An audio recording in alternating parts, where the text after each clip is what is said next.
5. You want to go 500? 500. Go ahead, point 5.5. Anybody 550? I got 500 here. 52, 550. Do it. Take it out. What are you thinking? You want to go 5? Storage Wars stars and where they are now. Storage Wars stars bid on abandoned lockers for years. Now their own lives look abandoned. One star suffered 2 heart attacks and lost everything. Another got arrested for domestic violence. A third was nearly killed in a motorcycle crash. Some went from TV formato driving delivery trucks. Others built secret empires worth millions. The truth about what happened to these reality stars is darker than any episode they ever filmed. Daryl Sheets. Daryl Sheets was known as the gambler on Storage Wars, always chasing big wins and high risks. But after leaving the show in 2017, his real-life story took a turn even more dramatic than anything fans had seen on screen. It all started quietly behind the scenes. For 3 months in early 2019, Daryl had been feeling off. He kept it to himself until his body finally gave out. He suffered not 1 but 2 heart attacks. At 60 years old, he was suddenly facing something far worse than a bad storage unit, a fight for his life. The diagnosis was brutal.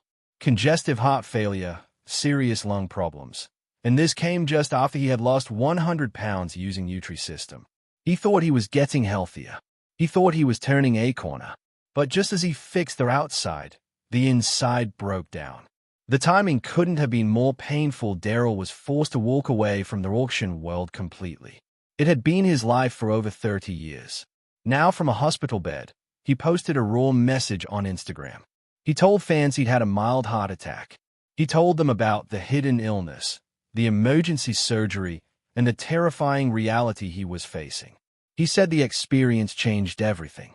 It made him rethink his entire life, and life kept throwing him curveballs. During his health scare, Daryl's fiancée, Romney Snyder, stood by him. They had been engaged since late 2016, but the bond that helped him through his illness didn't last. By 2022, it was over, and not just quietly. When a fan mentioned Romney on social media, Daryl's reply was harsh. "Heckled those years some of my worst." Then came a twist no one expected. He got back together with his ex-wife Kimberwall. They had divorced in 2016, but by 2021 they were celebrating their 10-year anniversary.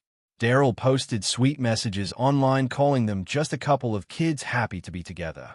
It was never confirmed if they legally remarried, but they seemed like a couple again.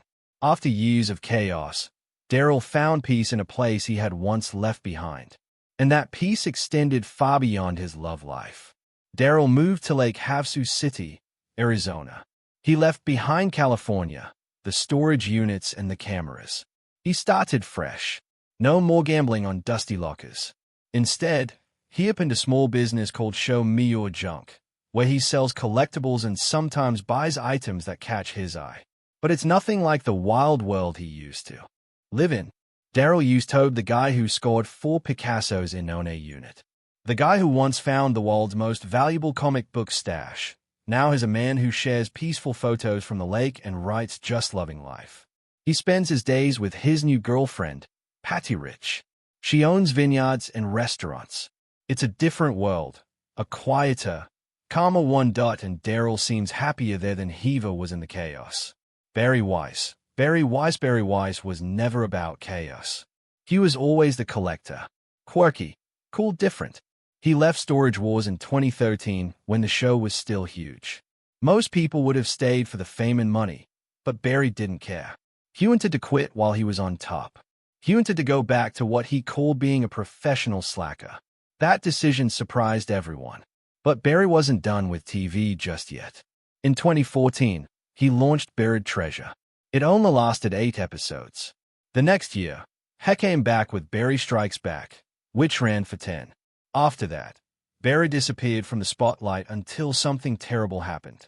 In April 2019, Barry was riding his motorcycle in Los Angeles with a friend. They were hit by a car.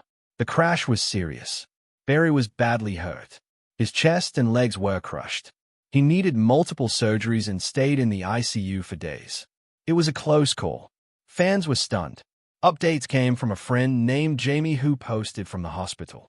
Barry wasn't just facing physical pain. This changed how he saw everything. His fame, his lifestyle, and his future. When he recovered, Barry did something unexpected. He didn't go back to reality TV. He didn't return to auctions. Instead, he became the face of Sherwood Valley Casino. He started doing voiceover work, too, helping promote casinos across Northern California. It wasn't just a gig. It was a reinvention. Barry had taken a near-death experience and used it to carve out a brand new Ivy Calvin life. Ivy Calvin wasn't just another face on Storage Wars. When the cameras stopped rolling, his real journey began.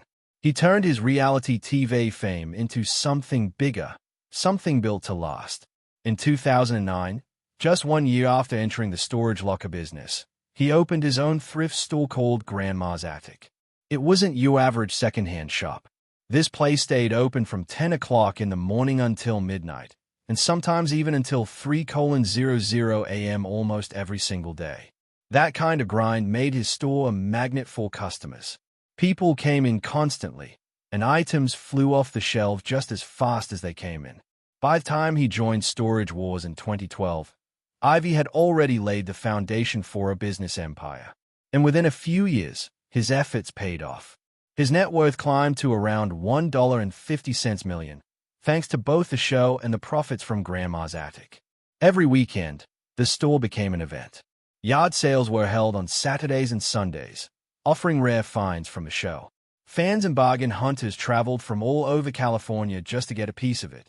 But it wasn't just luck. Ivy had a plan that he didn't just wait for local auctions, that he traveled whenever he had to, hunting for deals. With 16 years of experience under his belt, he was nearly impossible to trick. While others tried to play mind games at auctions, Ivy stayed cool and calculated. He also knew how to keep people talking. The store's Facebook page wasn't just for fun. It was business. He used it to keep his audience engaged, promote events, and show off new treasures. Behind the scenes, Ivy was building a machine that kept running day and night. At home, things were just as carefully thought out. Ivy married Wendy in 2014, and together they focused on raising their 2 sons, Ivy Jr. and Isaiah. But this wasn't just about family dinners and vacations. Ivy brought his boys into the business. Both sons appeared on Storage Wars during Season 13. He even let them lead bidding on storage units. That it wasn't just trust, it was training that he was grooming them to take over. Off camera, their life was filled with outdoor adventures. Hunting and fishing trips became more than just hobbies. They were bonding moments. They taught the boys about patience, persistence, and teamwork. Values Ivy had relied on his whole life. The lessons from the wilderness mirrored the lessons from the business world. Ivy wanted his sons to be ready for both. Before any of this, Ivy had lived a completely different life. In 1995, he played arena football for the San Jose SaberCats. He ran for 75 yards, scored a touchdown, caught a few passes, and made 4 tackles in just 7 games. Later, he even tried his hand at MMA. Those sports shaped how he thought, how he competed, and how he stayed tough when things got hard. That mental strength carried over into every bid he made, and every decision he took as a businessman. Despite his fame, Ivy never let the spotlight get too bright. Yes, he posts about cool items like Star Wars collectibles and Baby Yoda merchandise, but he doesn't overshare. His wife, Wendy, keeps a low profile. The one major public appearance she made was with him in 2014 at the Reality Wanted Awards. That's it. Everything else kept private. Ivy had seen what fame could do. He chose to keep control. Dave Hester took a completely different path after Storage Wars.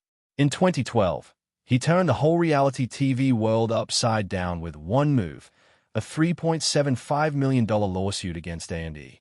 His claims were explosive, according to Dave. Producers planted valuable items in storage units to fake drama. One example, a locker filled with newspapers announcing Elvis Presley's death. Dave said it was worth over $90,000. Yet, he bought the unit for just $750. And he didn't believe it was a coincidence. He claimed producers were staging everything down to luxury cars and entire lockers full of treasure. Worse, He said they were even giving money to other buyers so they could win auctions they normally couldn't afford. When Dave pushed back and said it felt illegal, they fired him just like that. He said he couldn't be part of something fake, and he took them to court. At Feist, things didn't look good. A judge tossed out the claims in 2013. But by September, a different judge allowed the wrongful termination part of the case to move forward. The lawsuit dragged on for nearly 2 years before finally settling in 2014. No one knows the exact terms, but A&E stood by their position. They never staged anything. Once the dust settled, Dave disappeared from TV. Booth didn't quit auctions. Instead of chasing more fame, he went back to basics. He organized real storage auctions across California. No cameras, no catchphrases, just the sound of an auctioneer calling out bids. In 2023, he held a major event in San Luis Obispo with over 75 units on the block. Most people that didn't even recognize him, or if they did, they didn't mention his TV past. But the real world wasn't as Dave and Donna Hester glamorous. In 2020, Dave ran into serious trouble. He paid nearly $12,000 for a storage unit that Public Storage later said should never have been sold. The original renter had already paid their bill, but the system didn't update. Dave fought back, demanding either the unit or a refund. Public Storage refused. The case went to court. Dave lost. Not just the unit, but the money and the legal costs, too. For someone rebuilding after TV, it was a brutal hit. Through it all, Dave stayed silent about his personal life. Hemorrhaged Donna Hester. But how they met remains a mystery. They have a son. Booth stays out of the public eye. Dave made a clear choice. After everything that came with TV fame, he wanted peace. The Hesters didn't turn their lives into content. They didn't chase social media deals. They focused on home, on privacy, on keeping life steady. Brandy Passante Brandy and Jared Schultz Brandy Powante and Jared Schultz were once seen as reality TV's power couple. Fans watched them argue, laugh, and hustle through dusty storage units on Storage Wars for years. But once the cameras stopped rolling, their lives took a turn no one expected. After the 12th season ended in 2018, Brandy made a life-changing decision. She ended her long relationship with Jared, but she kept it quiet. For nearly 3 years, no one knew they had split. Then in April 2021, during the show's return, the truth came out. Brandy later described that relationship as a very difficult situation. She said she had lost her identity for many years, and fans were shocked. Behind the scenes, her life wasn't what it seemed. Things became even more serious in April 2021. That month, she ran into Jared at a bar in Orange County. It should have been just another night out, but it ended in violence. Brandy asked him to leave instead. He shouted and pushed her twice. By the time police arrived, Jared